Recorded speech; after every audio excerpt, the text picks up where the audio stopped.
Welcome to National Discourse. Current affairs. We must not extricate anybody from corruption. If any one of them is found wanting, the due course and the law must take its course. Nation building. Administration is slightly different from the last one in the fight against corruption. We need to really task our leaders, who are the religious leaders, from the emir, from the bishops, from whoever they can. Some of our village markets, there are people, they call them in Hausa yang nakama. They are like abiru in the markets. Whatever anything is not useful to you is not important to you. Politics. What happened in Benue might be political. It still has an undertone, not political, dated way back. If you follow history, it's interactive. Not part of Nigeria. Okay. And it will not be good for us. When they gather their people, they tell them, these Hausa people are your enemies. When Hausas gather together, they tell them, these Igbo people are your enemies. When the Yoruba people gather together, they say the same thing. Who are we? We are just from the background, and today we are here in TSTV, and that is why we must propagate our own. National Discourse, weekdays on NCTV. Hello, good morning, and welcome to National Discourse this beautiful day. Today we are going to be looking at, of course, we are still looking at the electoral processes, just concluded elections, and of course the rerun we still have to go through, and all the things going around the electoral process. Today we are going to be looking at the role of the security operatives during our elections. I know this is a topic that have generated a lot of eyeballs, and of course a lot of persons have been talking, should the military be involved? What are the police, and what are the roles of the security operatives, well defined in our electoral systems? But we'll go for a short break before I introduce my guest to you. I remain Uche Uduma. Please stay with us. Welcome to National Discourse. Current affairs. We must not extricate anybody from corruption. If any one of them is found wanting, the due course and the law must take its course. Nation building. Administration is slightly different from the last one in the fight against corruption. We need to really task our leaders, who are the religious leaders, from the emir, from the bishops, from whoever they can. Some of our village markets, there are people, they call them in Hausa yang nakama. They are like abiru in the markets. Whatever anything is not useful to you is not important to you. Politics. what happened in Benue might be political. It still has an undertone, not political, dated way back. If you follow history, it's interactive. Not part of Nigeria. Okay. And it will not be good for us. When they gather their people, they tell them, these Hausa people are your enemies. When Hausas gather together, they tell them, these Igbo people are your enemies. When the Yoruba people gather together, they say the same thing. Who are we? We are just from the background, and today we are here in TSTV, and that is why we must propagate our own. National Discourse, weekdays on NCTV. Alright, welcome back from that short break. I have a guest with me in the studio. I have Mr. Kennedy Ambo, who has been a regular guest, but I guess this is your first time making it to the studio since this year. It is. Happy New Year. So it has to be happy year from National Discourse, and of course welcome to the program. Good morning. Now we are looking at the roles that security operatives perform during our electoral systems or during elections. Now we just had 2 elections, the presidency, the Senate, House of Reps, and we are coming down to state elections, the governorship and state houses of assembly elections that have just been concluded.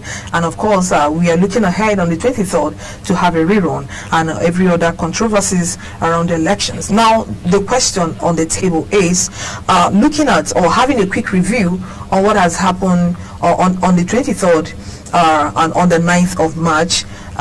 What are your thoughts on the roles of the security operatives? Not just relying it only to the military, which figure there, the entire security apparatus. It's unfortunate because for me, I thought that elections are civil engagements. Now we have introduced a new twist to our election, but unfortunately this is not the first time this is happening. We've always had military interference in our electoral system, which makes it a very sad thing for us as a society that practice democracy. So if you talk about democracy, participatory democracy is devoid of forces, use of any form of force, because what is ideal is the will of the people to be entrenched. So now we have introduced military, our army, Air Force and everybody into our civil event, and that makes it very difficult for us to quite appreciate the essence of democracy, because what it means is that, let's take the case of Rivers State for example. Now the will of the people might not be what it will be eventually. In fact, let me even stretch this further, that when we even resort to court process to determine who should be the elected person after the people had voted, it is not democracy as far as I'm concerned. It is a component of democracy that you have the judiciary to adjudicate. Yes, it is. But when it goes out of the hands of the people who have voted during an electionary process, and the people said no, this is not the will of the people, then you now resort to the court to determine for you who should be who is elected. For me, that is no longer democracy. That now becomes the rule of the law of the court. Okay, now you're talking about taking election matters to the courts and how it does not replicate what the people. What I've just said is that I stretch it further by saying that democracy ought to be the desire and the will of the people demonstrated by their votes cast on the day of election. So here we have it. So let's take a case for example. So we now have let's take FCC. Let's assume FCC is a state. Okay. And then I stand for an election, and then you stand for the same election, and the people vote for us. And at the end of the day, it's possible that I garnered most of the votes. But because there were a bit of skirmishes here and there, you now go to the law court, which is your right within our democracy. Now the court now decides, okay, because XYZ happened, they had to cancel some of the votes that had given me popularity, and said no, the rightful person who won this case now is you. So what I'm saying is that we have taken our democracy and involved other people to determine for us what democracy is. So let me give you a case in point. Adams Osumole won election. Well, Osumbo won election in Edo State by majority, popular majority. But then they went to court, and the court decided to strike out a number of cases. And Adams Osumole was declared a winner. And we had that kind of case. We had cases like that in the southwest. In fact, the first time the incumbent governor of Ekiti State won his election was through the court. Are you saying that the same thing? Are you saying that the court system does not replicate what the people want? No, you see, what I'm trying to say is this: when you go to the courts are going to look at the electoral laws, the guidelines, as it permits INEC, the umpire in this case, to conduct elections. And so in some cases you hear that the rules or the guidelines says if card reader, in this case of 2019 election, if card readers are not used willfully, then that polling unit is supposed to score 0 votes. Then we are now seeing another twist to it now, where they are saying votes that were cancelled are more than the total number of between the winner and the loser, or the first runner up. And so because of that, we now have to go to the courts, and the court will now say to us, no, because of the numbers of the people of the cancelled votes, that is more than the number with which a winner emerged, they need to go back again and do a rerun or cancel some of other things. Now because of that, we have now given way for military intervention in our democracy. We've given court intervention in our democracy. So what should be the ideal thing? Ideally, it's supposed to be just a simple majority of the vote cast. But what we're now seeing is that is not always the case. And so if there's an interference, if there was ballot snatching and ballot stuffing. I was coming to that, because you can't talk about the military intervention or the court intervention in electoral systems without looking at the factors that necessitate these people to come in. So let us look at those factors, because they can't just wake up and jump in there. In as much as there has been this provision that people have been quoting, especially the army. Section 217, they have been quoting that it gives them the right to interfere. But we've had some lawyers come to the studio to tell us that even that provision is stating that they will have to wait until they are invited to come over. But let us leave it at that. Let's look at the factors. What are the factors that necessitate or create this lacuna for the military to intervene or the courts to intervene in an electoral system? I think we should begin with that. You see, it's important you brought that issue up, because INEC, as at this morning, yesterday, of course the papers this morning are carrying it, INEC said that they did not invite the military. Good, because that is what the provision says. But then the president or presidency gave an express involvement of the military in the system. Fine. By saying that ballot snatchers should be dealt with ruthlessly. So now what we're saying is this: what are the conditions that make it very ripe or admissive for the military intervention in a democracy? Again, we cannot, because the military don't involve themselves, we are involving the military. And what are the conditions for them coming in? So what the constitution states is the constitution states that except they are invited by the president. And remember, the president has invited them by his pronouncement. That was not an express invitation. The word of the president is like a law. Except he gives marching orders. The word of the president is like a law. He said he's going to give marching orders. That was an order. He's going to give marching orders. He had so given, at the point the president was giving marching orders. Okay? He had given marching orders. Upon which, if you remember, the chief of army staff conveyed a press conference and said that they would obey the orders of the president to the letter. Yes, I appreciate what you're saying, but I think when we are trying to interpret some things, let us look at the palm. I'm not saying you. I'm even talking about the chief of army staff too. Yes. I'm saying the president came out in the open and said he is going to give marching orders to the military to deal ruthlessly. He didn't say I will. He said I have given them marching orders. Okay, so at what point? Now remember that was. So now you ask the question. Yes. You ask the question. Yes. What are the factors? Remember that APC in 2014 had gone to approach the court. Okay.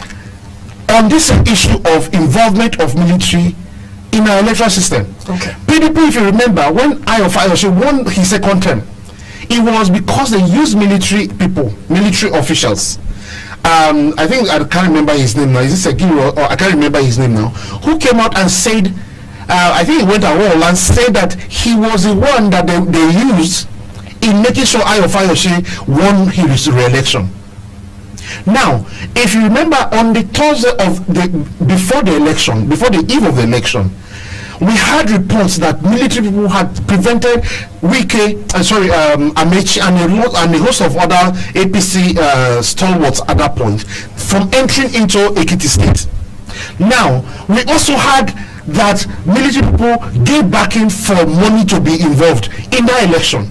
You see, so it predates this period we're talking about. So what have we seen now? It's also the fact that politicians invite these people into our electoral system. No, that's one. No, politicians. Politicians, that's number one. Okay. Number two is that even with the electorates, we invite them inadvertently. And how do we do that? By us becoming lawless. Good. By us snatching ballot boxes, by us shooting opposition party members, by us doing things that run contrary to the provisions of the law for electoral matters. And so because of that, lives are lost. There has been no election in Nigeria since 1999 that we have not lost lives ruthlessly and carelessly.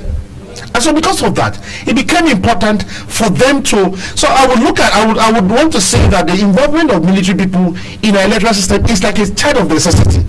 Painful though, but at some point it became like we must have it. Okay. Now, while we say security operatives in Nigeria, I think we should begin to mention them. All Yes. right, before we get to the military. Yes. Because military is like the last resort we Absolutely. have. Good. Now we have the civil defense, we have the DSS, we have the DSS, NIA. we have plenty of them. Yeah, we have a lot All of them. Now, what happens to these other security operatives? What happens to them that we had to resort to the military? Because like what you're saying, we invite them directly or indirectly. Yeah, and the point I enjoy most is the fact that we, the electorates, by our actions or inactions, we invite these people to come over and interfere into our electoral systems. Now, what happens to these other security operatives that would warrant the military to come in? Okay, so before I answer the question now, there is another thing. One of the other factors is the fact that most times it's alleged that the reason why we involve military is to scare voters, scare electorates, and to provide cover for parties in power so they can rig. So that's another factor right there. But then to come back to your question, I think it's a good question. Have we fully explored? Have we fully equipped? Have we properly trained those charged with internal security? And I think we can do our elections without the involvement of one single military man. Okay. Which is Air Force, Navy, and the Army. Okay. This was supposed to provide security for external aggressions. Okay. But in some cases, when there is an internal insurrection, yes, you can bring them in. You can bring them in. But I do not think that elections are insurrections. They are not. So what we should do is that if you look at the police, the DSS, NIA, civil defense, immigrations, customs, they are enough for us to use them to man and police our electoral system or our elections. So what has been happening? But what we have failed to do is to harness them properly, number one. Number two, to equip and train them. And so, number three, we now look at it that the only solution to ballot snatching and other violence during election is to kill people. How do you mean by that? Because Okay, when you that's bring expansion. military people in, the only language the military understand is shoot aside. Okay. That's their training by nature. So why? Okay. So why do we need to involve people? Because of the scare that some hoodlums will come and steal ballot papers, and hopefully, when they are met with resistance, might want to resort to killing or maiming people. Why do we have to resort to that? It's because we have the politicians in their thinking is that the police or the internal security people are not capable of doing that. Okay. So this is what I think we should do. And this also speaks about the flaws inherent in our electoral system. So we need to begin to go beyond these things. See, what I have advocated is that when you keep doing something over time and you keep getting the same result and you keep repeating the same thing, then it seems like you are not willing to change that system. So what I expect us to do is that over time, what have we gleaned? What have we said? Have we been able to pick up lessons learned from our electoral processes every 4 years?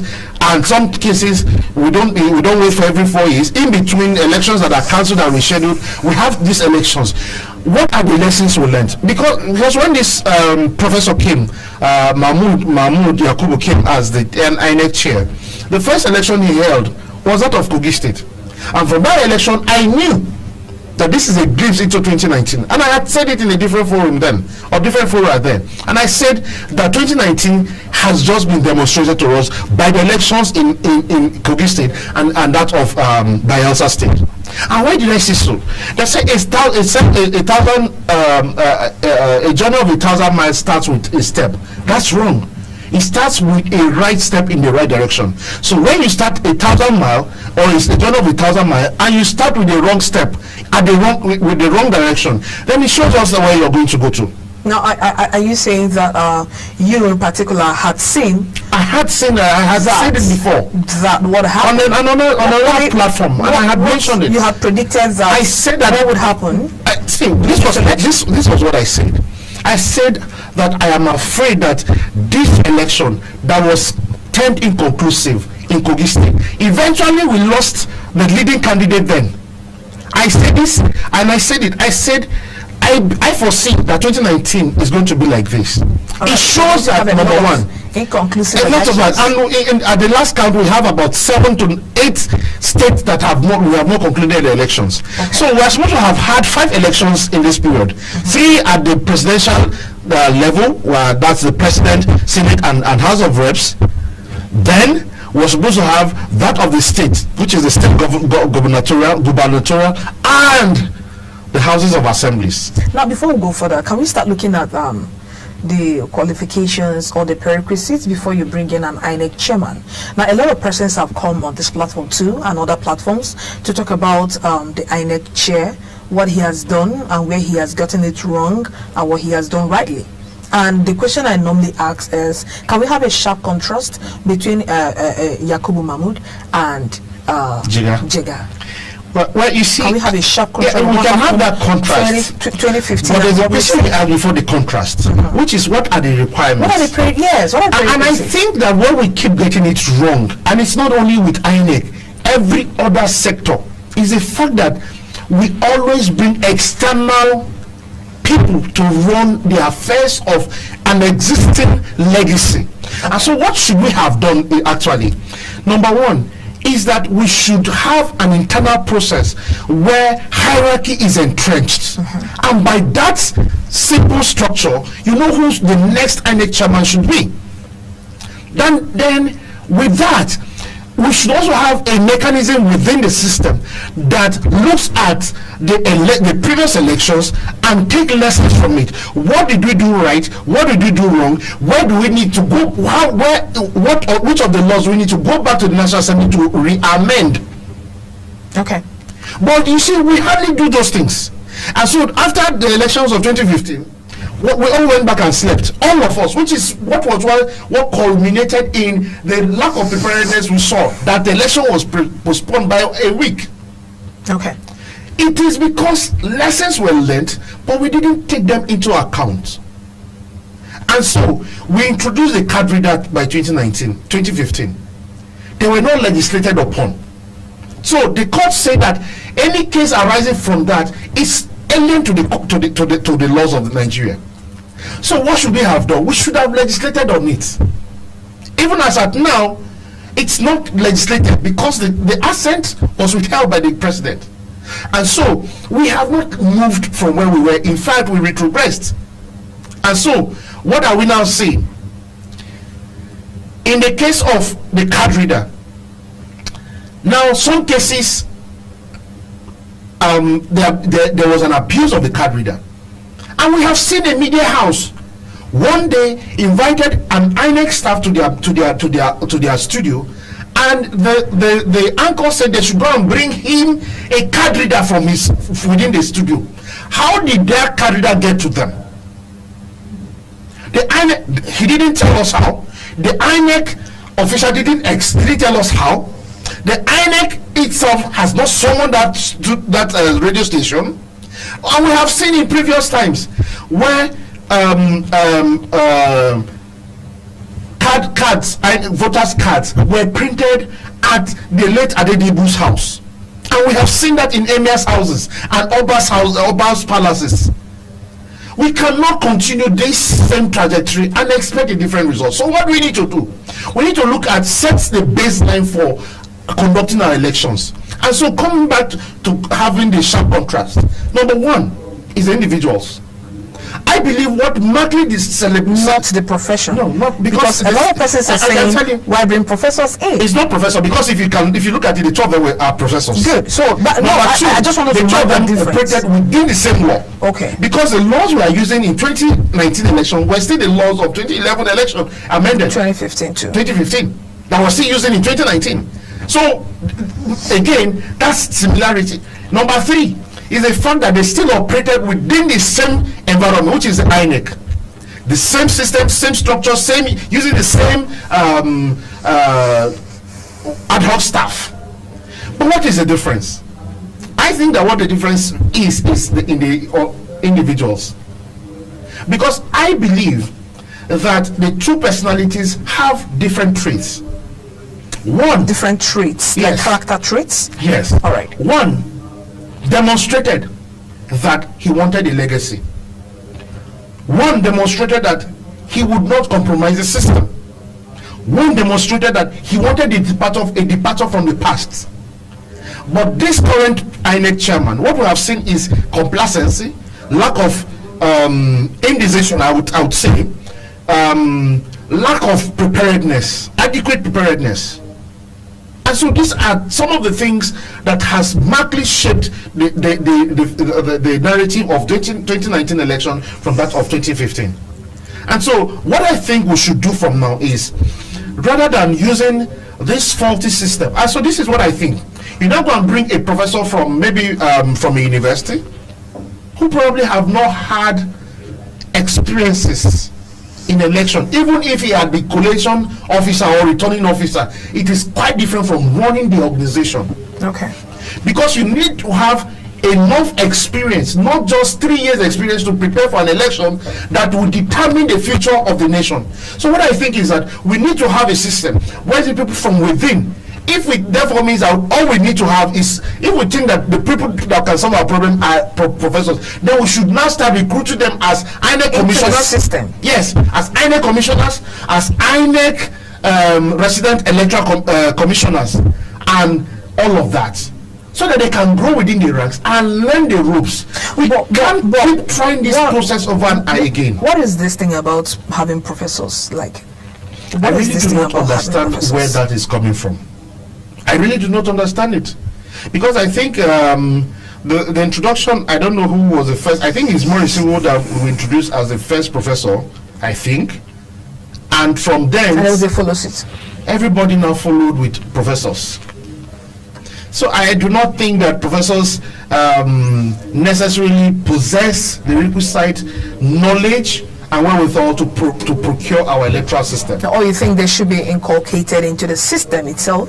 No doubt we need a myriad of different professionals and experts in the system. Okay. We need that. We need lawyers, we need political scientists, we need all kinds of people. Okay. We need sociologists, because we need one aspect we have not even examined in our electoral system is that of psychology.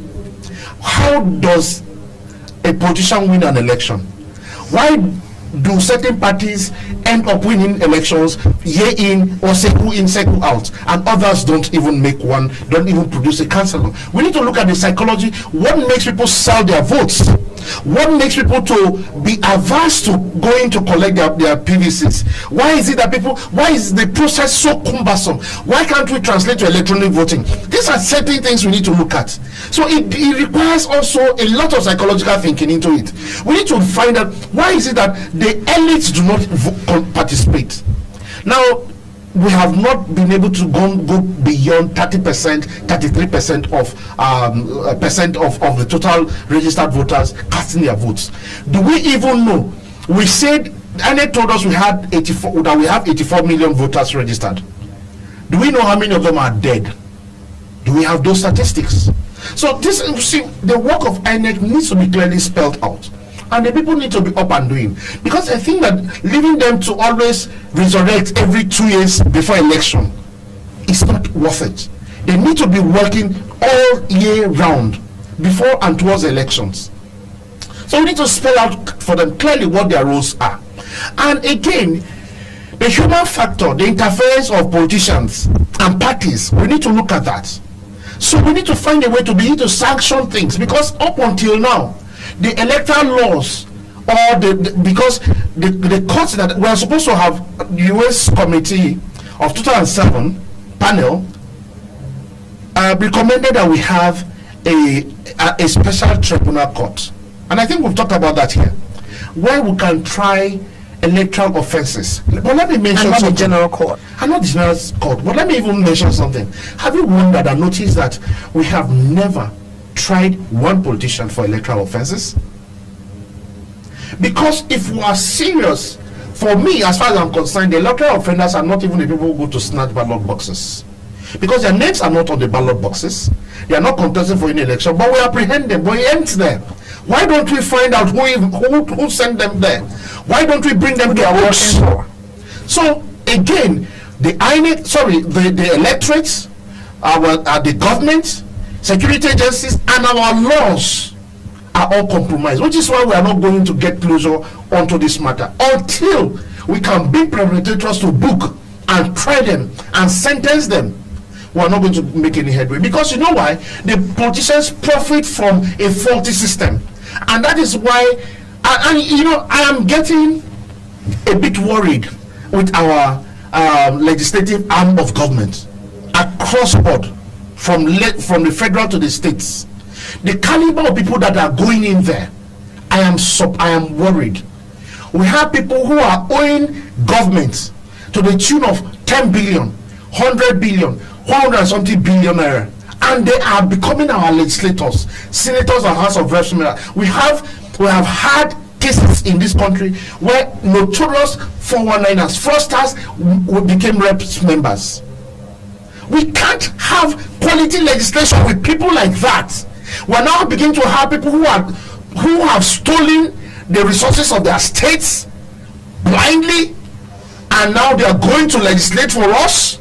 These are the same people that had coerced their houses of assemblies to have laws passed that once they leave as governors, they're entitled to 4 cars, brand new 4 cars every 4 years or 2 years. They're entitled to brand new houses. They're entitled to about ₦1 million every month or every year. And then you push them again to become legislators. Listen, if we are serious about our nation, we need to take our destinies in our hands. You know, when you talk about you push them, who are the persons that pushes these people out? Now, we have elections. That is the reason why every 4 years we have elections. And the purpose of conducting an election is to have leaders represent. And who are the people electing these people? They are the electors. They are Nigerians themselves. So when you say you push, are you alleging a kind of abracadabra in the system? In political science, there is a theory that says that there isn't really democracy in any society except the interest of the bourgeois. Where do these interests lie? One, they are the captains of industry, so they're in charge of the banks. They are the ones who run multinational companies and corporations. They are the ones who control the politics. They are the ones who control, and I would say, the media. So what do? In order for the people not to revolt, they created a semblance of system that looks like you are involved. How do you mean you're involved? What we have seen. Are you talking about our electoral system? Yes, I'm not restricting this only Nigeria. So let me tell you what it's a theory, it's a conspiracy theory, and it's true. So what they have put in place is I put a system in place, but all of us who run the show, we know ourselves. And I'll give you a typical example. Otuba Benga Daniel ran the campaign for Atiku as DG up until he was replaced with Senator Bukola Saraki. Procured the election. The next thing is that he writes to the party chairman and the party itself and said, I'm resigning my membership. I want to go and focus on my foundation. But then the next thing is that he's now moving to APC.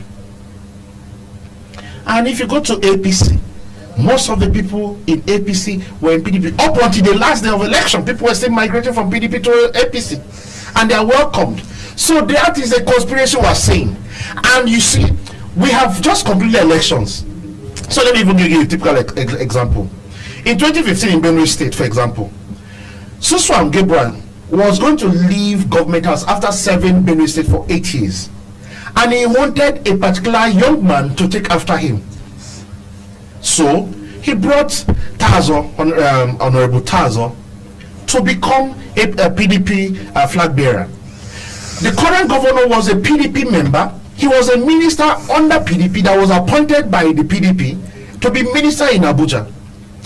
Towards the end of that exercise, he was denied the election. Now, Akume George, who is a senator and the leader of APC in the state of Benue, again, the current person is backing, who is also, who was one time in APC, PDP, was now in APC. That's Honorable Emmanuel Jime. And so, the Senator Akume now decided no, he didn't want Jimmy, but then he went for Otom and said, okay, Otom, move over to APC. The night of the election, there was no election in Benue State, and Otom became the standard flag bearer for APC in Benue State, and squared up against Gabriel Suswan's candidate. Fast forward 3 years later, Otom now moves back to PDP, all right, and he's now being backed by the former man who pushed him out of PDP, Gabriel Suswan. Now the same man who didn't want Jimmy, Honorable Emmanuel Jimmy, to be APC flag bearer in 2015 is the same man now who is pushing Jimmy to. Now, so what I'm saying is that the process is lumped up together. Wait, all you've explained is just cross-carpeting. Are you saying we should have a limit? Are you saying we should have a limit to it, or it should be totally scrapped? Because I'm talking about, when you're looking at this, you should be concerned again with the rights of individuals or the rights of Nigerians as enshrined in the Constitution. You have the freedom of association, or of course, to do all that. Now, if you are saying cross-carpeting is a problem, are you looking at it that it should be scrapped or it should be controlled? Now, you see, we can't scrap it, we can't control it. Again, refer back to what I just said. These people are the same people who benefit from the system. And the courts had given a judgment before, but it has never been executed. So in our laws, it says that the only grounds upon which you can move from makeshift grounds party loyalty is when there is a crisis. So what do the politicians do? They create crisis and move. What we need to do is to abrogate it completely. If you win an election under Z, Q, and P, you have to stay there. And you want to move to P and C and Q, you relinquish your position. You must relinquish and go and recontest. We need to express. See, the problem again with our laws is that it is too contravening itself. When you relinquish and go and recontest, it does not put INEC on its toes to start conducting impromptu elections. Is it going to be couched in any law that any time, or for example, let me just paint a scenario to you.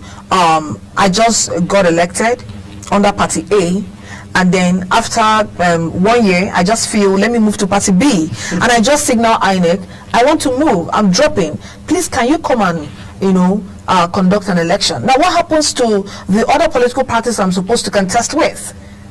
Where have their interests be considered in all of this? So now that puts the pressure on the person who wants to move from a party A to party B. Because if you're going to move from party A to party B, and you already know that party B has a candidate, but you want to leave party A because of the crisis you have created, what should be done? Then it is now up to you to see whether you would get a ticket at party A, party B. At what point? During the electoral times, or just anytime you wake up and you want to cross carpet? The law should say that the moment you cross carpet, it is a ground for nullity. Okay. The moment you cross carpet is a ground for nullity. Now, at what point should the candidates start looking for how to recontest? Will the person wait till time of election? If you cross carpet, just like it is in the case with a death, when someone dies when they're in office, it is incumbent upon INEC to conduct election within 30 days, I think, or so. All right. So that same laws can apply. But the moment you move from this chair that you want to go to that chair, being party swap, then you should automatically lose your position. And it therefore means that in the interim, you can still remain at the chamber, but after the elections are conducted, if you don't win the election, you lose your seat. No. You have not understood my question. My question is, at what point should these elections be conducted? Is it at the point I decide? All right. So say you are moving from party A to party B. All right. Now consider the number of people we have at the Senate, and the number of Nigerians we have at the House of Reps, and of course the governors, of course the president. You have the councillors and all that. Just consider all the electoral positions we have now, which means INEC will be conducting elections virtually every 30 days. What is their job? That's what it means. What are they doing? Consider the economy of Nigeria into this. What it takes. Remember, the last election we had, our presidential election, we had over 73 parties that registered for election. Now, hold on. That's another part. Because I think this morning, I saw in the papers Falana calling on INEC to stream down. That 83 political parties is not making sense. That they should come whether down. we like it or not, we have two-party system. There is APC, PDP, and others, or maybe three if you want to group it. No, fine. Now, apart from looking at that, right now that law have not been reviewed. The process have not even started. Yes. We are saying at the point I wake up and I realize I want to move to Party B, INEC should come down and then conduct election within 30 days. And then considering the number of people in elected positions, which means they are going to be conducting elections every time. Looking at the number of parties we have, over 73. You're not looking at it from How this do way. you do that? Let me The tell economy you of Nigeria. another way you should look at it from. If you know that it will become difficult for you, the reason why they don't give a hoot and why they keep cross-carpeting is because no elections will be conducted. So if you know, because if you're going to go back to the electorates and you didn't consult with your constituency and they gave you express permission to move, you're going to lose that election. Because the people will feel betrayed. Because listen, you contested under PDP and you won under PDP in Benue State. Now you want to go and contest under APC? The people who voted for you will vote against you this time around. So that is actually going to be a deterrence for that to happen. What you're saying is that I should come up with something that looks like a cumbersome situation. It's a deterrence for them. But remember that we always have our ways, through our laws. And I've said it before that we have a lot of laws, but executing those laws, putting it into practicability, has always been a problem. Now, if you are bringing that up and you think it's going to be a deterrent, I'm sorry to disappoint you, it might not be. No, because we'll also find a way. Let me tell you why. Now, I'm coming. If politicians can create internal crisis within their parties just to fulfill a condition precedent upon the move, then what makes you think that this one won't be achieved too? You see, just in the case when the election says, or the electoral law says, if a man dies, INEC is to conduct election. Or, in another case, if the courts nullifies an election within certain days, INEC is supposed to conduct election. All right, I'll put you on a hold to that. We'll go for a short break, and when we come back, we'll continue with this, looking at the roles our security operatives play during our electoral systems. Please stay with us. Welcome to National Discourse. Current affairs. We must not extricate anybody from corruption. If any one of them is found wanting, the due course and the law must take its course. Nation building. Administration is slightly different from the last one in the fight against corruption. We need to really task our leaders, who are the religious leaders, from the emir, from the bishops, from whoever they can. Some of our village markets, there are people, they call them in Hausa yang nakama. They are like agbero in the markets. Whatever anything is not useful to you is not important to you. Politics. What happened in Benue might be political. It still has another tone, not political, dated way back. If you follow history. It's interactive. Not part of Nigeria. Okay. And it will not be good for us. When they gather their people, they tell them, these Hausa people are your enemies. When the Hausas gather together, they tell them, these Igbo people are your enemies. When the Yoruba people gather together, they say the same thing. Who are we? We are just from the background. And today, we are here in TSTV. And that is why we must propagate our own. National Discourse. Weekdays on NCTV.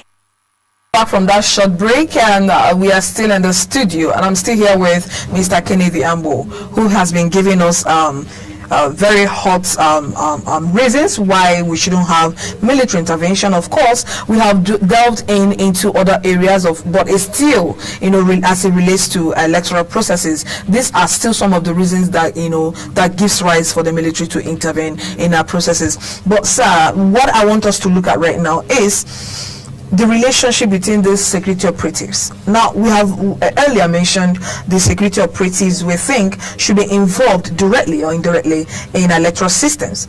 We have actually looked at the point at which the military, should intervene. And we have looked at if those conditions, if there are situations like that arising for the military to come in. Now, looking at what happened in Rivers, the altercation between the police and the military. Now, what is the relationship? as part of the factors that gives rise to military coming in. Let's look at the relationship between these security operatives. What do you think, or how do you think is the relationship between the security operatives going on in Nigeria? Well, this is not the first time we're seeing love lost between military, police, even among the military personnel. I think it's a poor handling of intergovernmental management.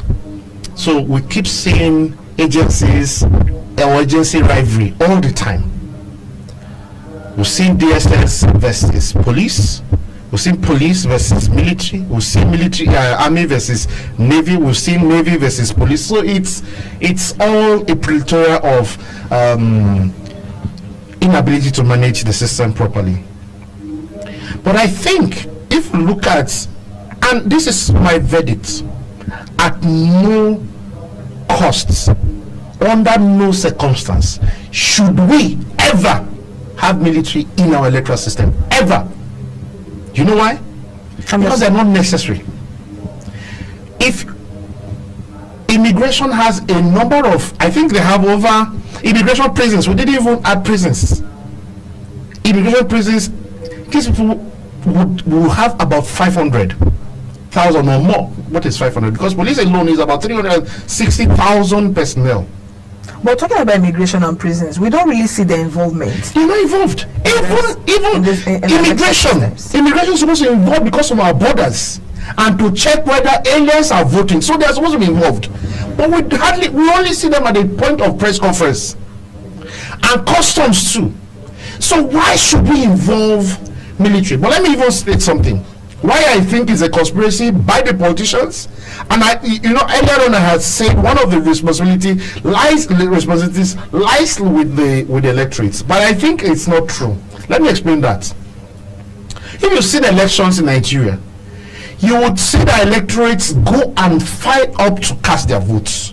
They are not the ones who create the crisis at the polling units. So who are the ones that create the crisis are the thugs. And who are the thugs? Who are the thugs? They work for the politicians. So let's not go to who they are working for. Who are the thugs? The thugs are part of the politicians and the parties. Okay. The thugs are not the electorates. But are they not Nigerians? They are Nigerians, but they're the electorates. But it's not enough ground for us to bring in military. So let me couch my points clearly. You see, prior to there was no crisis in Rivers State. There was no crisis in Lagos State. There was no crisis in Kogi State. There was no crisis in Katsina State before people were killed. But because we always, at the back of our mind, anticipate crisis, whatever you look for, you get. And so you can't find what you are not looking for. And so we create it and then bring in these people so that they can do our bidding. So if you look at the elections in Rivers State, there were no crisis.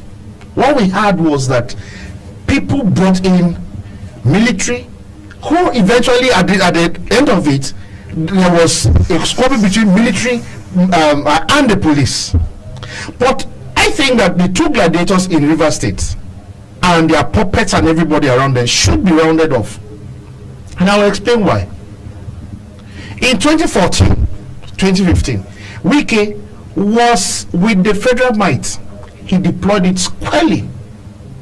And even before then, he used to harass the governor. You remember at one point the governor couldn't even go to the House of Assembly because he had to follow another route. So it's the same measure that was meted to him that they are returning the favor back to him now. So you see that while we're having this crisis, it's personality clash and difference.